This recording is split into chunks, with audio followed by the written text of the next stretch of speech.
Hello, my name is Ritaban Bhattacharya, and in this lecture we are going to focus on communication, speaking skills, and reading and understanding. This is a lecture for the course AECC for semester 2 students.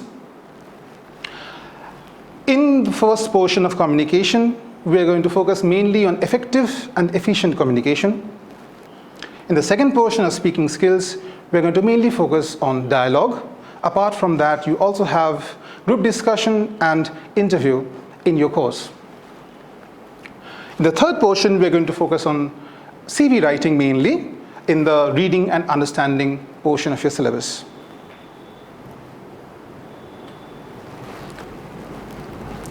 Okay, so first of all, we are going to look at the two types of communication that we are mainly focusing on for the purposes of this lecture. The first one being effective communication, and the second one being efficient communication. Now, what is effective communication? We have a standard definition present with us. Effective communication is a process of exchanging ideas, thoughts, knowledge, and information such that the purpose or intention is fulfilled in the best possible manner.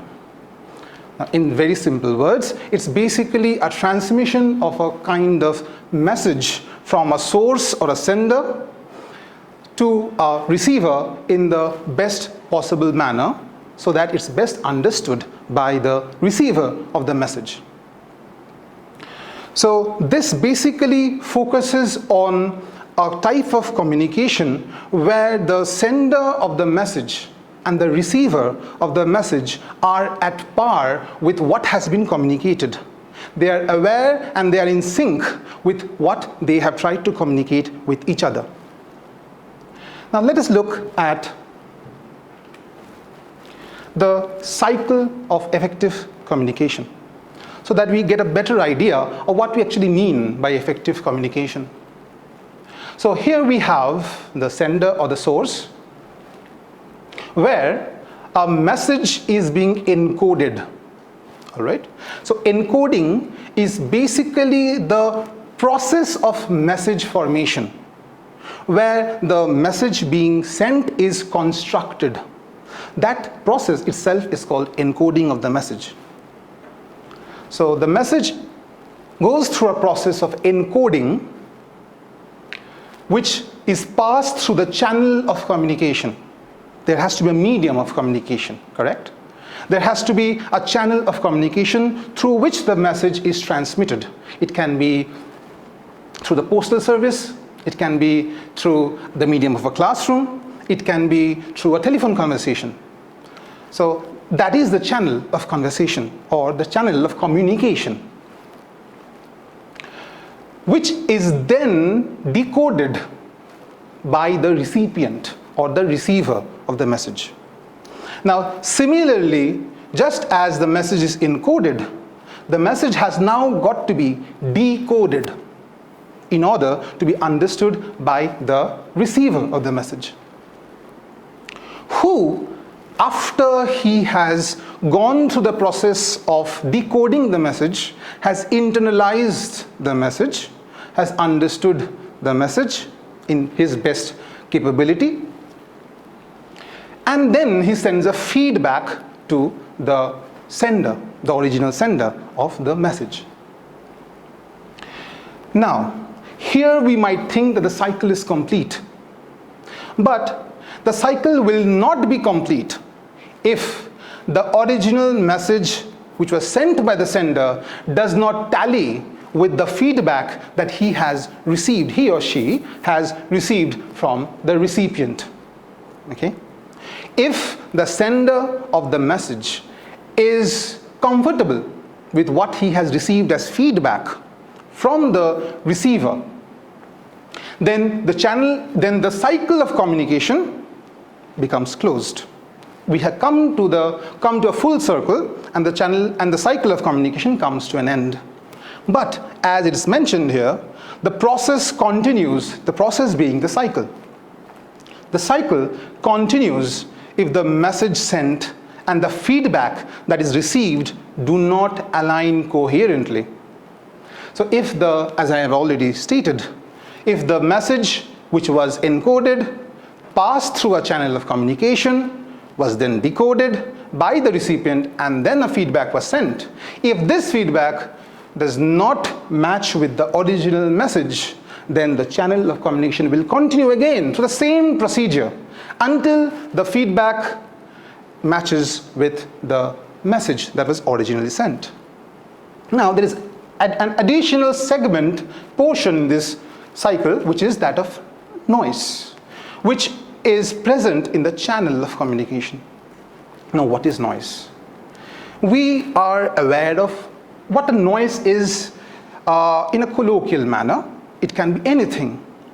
But there are various categories of noise. A noise can be a physical noise. A noise can be a psychological noise. A noise can be semantic noise. But for the purposes of this lecture, we will not delve too much into the absolute details of noise, but look at a few examples. A noise, a physical noise, can be simply the sound of traffic coming from outside the class. It can be present within the class, as in the gossip of students. That can be noise as well. Noise, physical noise, or rather physiological noise, can be, for example, a student is suffering from a headache in class. That is a physiological noise, right? Which basically means that since the student is suffering from some kind of an illness, let's say a headache, he is unable to communicate or receive the communication effectively. So that in the channel of communication, while the message is being transmitted, there is a noise which is obstructing the channel of communication, which is obstructing effective communication. So it serves as a barrier to effective communication. Apart from physical noise or physiological noise, there can be cultural noise as well. For example, if a person who belongs to one particular culture is comfortable with one kind of behavior, one kind of dialogue production, one kind of communication, or even the content with which the person cannot associate, then that becomes a barrier to communication, because the sender of the message carries within him one particular kind of cultural association. The receiver might associate with a different kind of culture. Therefore, there comes a barrier between them because of those cultural beliefs that they hold. So the cultural association or cultural beliefs can also serve as noise that acts as a barrier in effective communication. All right, moving on.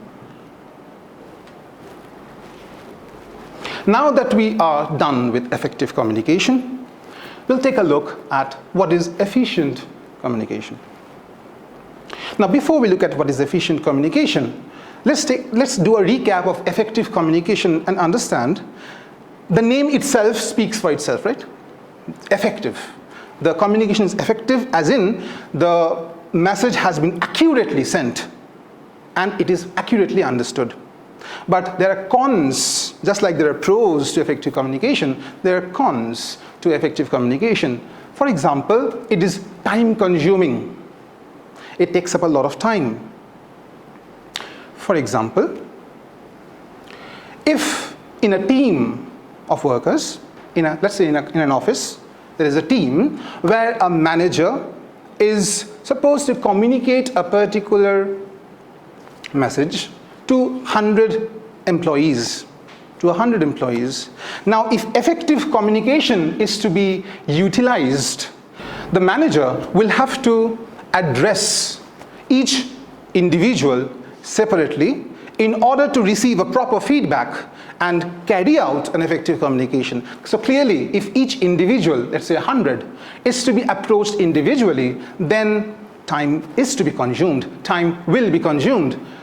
If letters are to be sent out to each individual separately, it will also include additional costs. So the cons include it's more time consuming, it is more costly.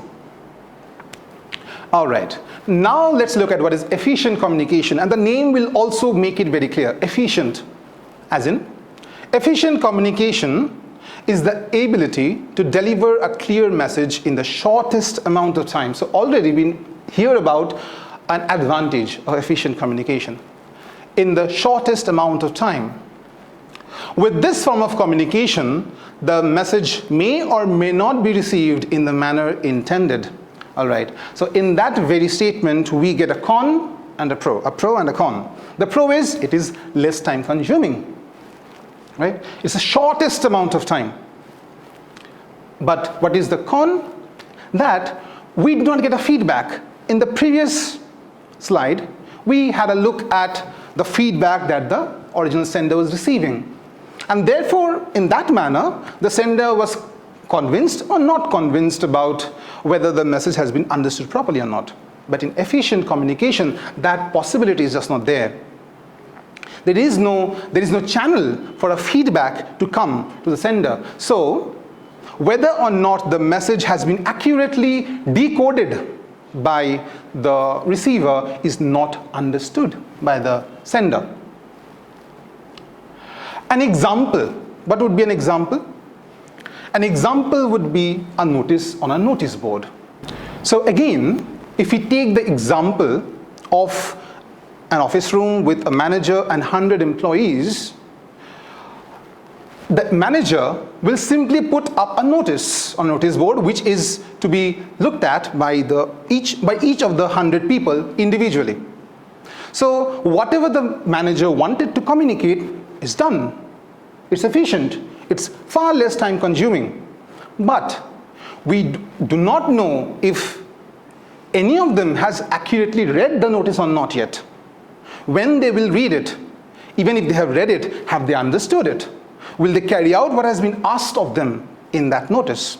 We are not aware. The sender will not be aware in that process of efficient communication. So we have an image here that basically highlights the tenets of an efficient communication, that it is clear, that it is concise, means brief, accurate, okay, pinpointed, and it is honest, as straightforward as possible. So an efficient communication is clear. So an efficient communication is clear, concise, and honest and straightforward. All right, moving on. Now we come to the second portion of the lecture, which is on speaking skills and mainly focusing on dialogue. Now let us take a look at what a dialogue basically is. The word dialogue refers to conversations between two people. Okay, di meaning two, log coming from logos means word, or here speech. So a speech between two people, a transaction between two people, conversation between two people. The word dialogue refers to conversations between two people. It evokes intentions, ways of acting, emotions, and even memories. All right? Hence, a dialogue refers to more than a simple coming and going of words and their meanings.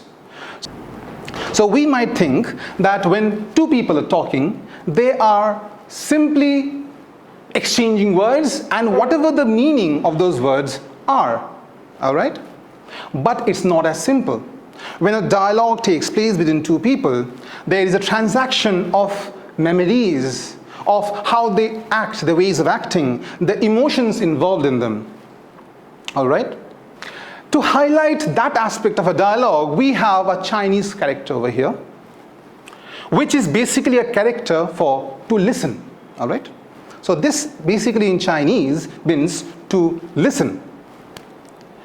But this is a complex character, which, as we can see in the slide, is made up of 5 individual simpler characters to make up a complex character.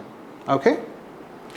Now let us look at what the simple characters mean. Here, the entire character, Chinese character, is made up of a segment which means eyes, to see. This is a reference to undivided attention, attention which is focused. This is basically what is referred to as kokoro in Japanese, which means heart, which is a reference to feeling. This is mind, to think, and this is basically ears, ears, to hear, to listen to something. The entirety composes the idea of to listen. So listening is a complex exercise. It is not a simple exercise. It involves the eyes, it involves attention, it involves the heart, feelings, it involves the mind, thought, and it involves ears, of course, to listen. In a dialogue, speaking is as important as listening. And the very complexity of listening tells us about all the activities and all the characteristics of a dialogue, where emotions are involved, where thought is involved, where feelings are involved, where the ears are involved. All right, let's move on. Now we come to the criteria for a good dialogue. How a good dialogue is supposed to be enacted in class, let's say. The first point is that the dialogue should be short. It should be crisp, it should be accurate, it should not go on for a lengthy period of time. It has to be a specific purpose and within a specific time limit. So it has to be short.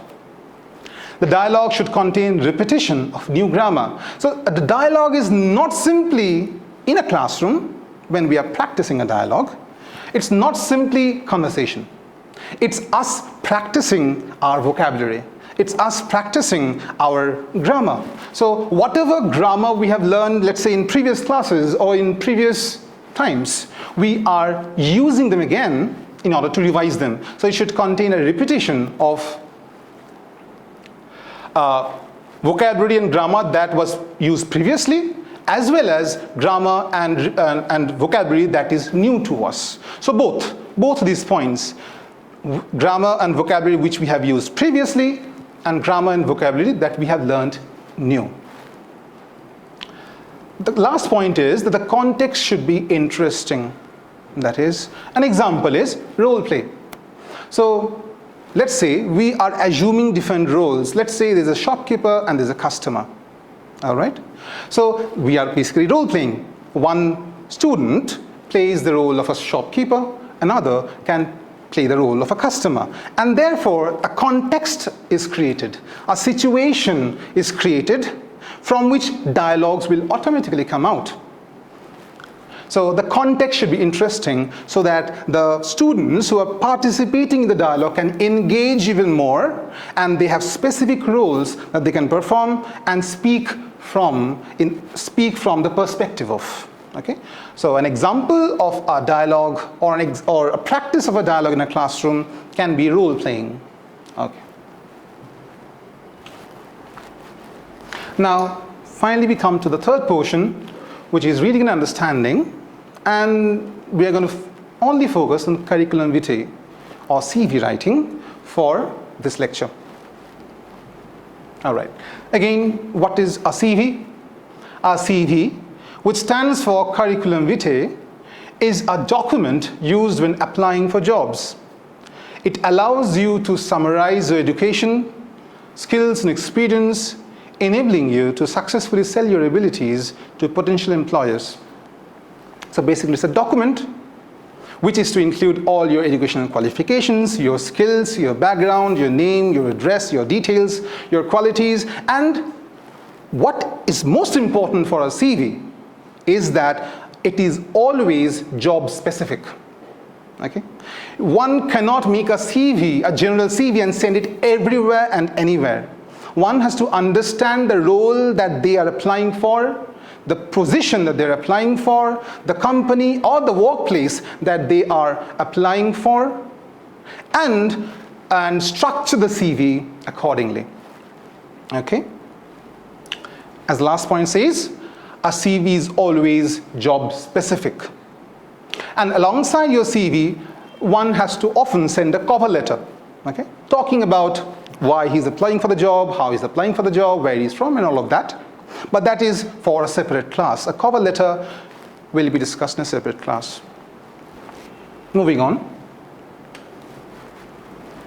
Now, these are basically, we'll go through a few points of what to include in a CV. First, we have contact details. Your name, your full name, your home address, your mobile number, and your email address. Simple. The next portion, which is a profile, that is a very important portion. Again, remember, a profile is job specific. Okay? It changes based on what position you're applying for. A CV profile is a concise statement that highlights your key attributes and helps you stand out from the crowd. Usually placed at the beginning of a CV, it picks out a few relevant achievements and skills while expressing your career aims. So it is a concise statement. It's a single statement, at most two. Okay? It's a profile. It simply talks about what your main focused skills are, what is the role that you're applying for, and why you should be hired. It's a focused, concise statement that is basically a statement of what you are up to, what your skills are, why you're applying for the job, and specifically what is the job that you're applying for and why you are qualified for it.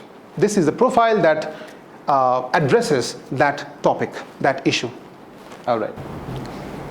Next comes education.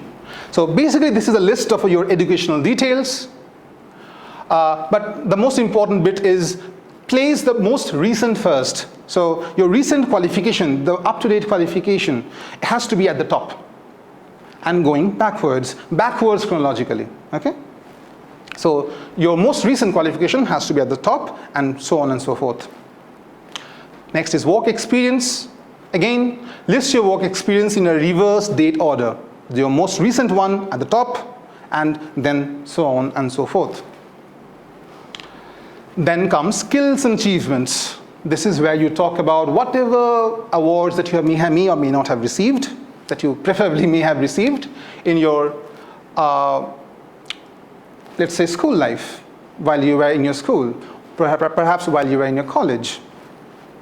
You can also talk about your technical skills, perhaps how technically savvy you are with the computer, with handling a computer. You can also mention that under this section. All right? But remember, again, I am repeating this point over and over again because it's extremely important that the skills that you mention has to be relevant to the job, has to be job specific. Okay. Finally, we have your interests. It could include your hobbies. It could include your social activities. Examples include writing your own blog or community newsletters if you want to be a journalist, being a part of a drama group if you are looking to get into sales, and your involvement in climate change activism if you like, and a job related to the environmental sector. Okay? So you clearly see these interests are not talking about how you want to listen to music, how you like watching movies, and nothing related to that. You have to include, perhaps, let's say, if you are looking for a job as a journalist, you have to talk about how perhaps you have a blog, you have the habit of writing, you have published writing. Perhaps if you want to get in a sales job, perhaps how you know how to act, how you know your stage presence, how you know how to handle yourself, how you can manage your body language, and all of those things. Finally, we have references. Now, these are basically names of, let's say, your ex-employers or perhaps even your college teachers, depending on what kind of job that you're going for. Okay? Now, there's nothing much to worry about here, because if you have references, good, mention them. Their names and their contact details. But if you do not have references, just leave that portion out. Okay? And I believe we have come to a close, but the most important bit is yet to come. Thank you.